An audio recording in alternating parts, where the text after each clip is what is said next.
Ba masalah mita dunia, mita pem bekerja dalam dunia, Nabi hana gedam, silahkan.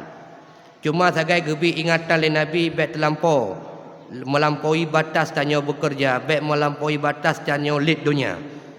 Tacok dunia tak pakai untuk keperluan dunia, biqadri maqamika fiha. Ube ukuran engkau itu menetap dalamnya dunia.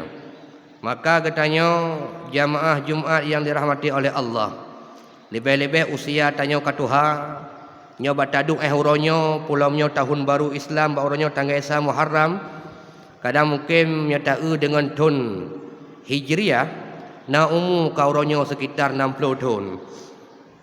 Man tinggal tahun tu sagai umur galib.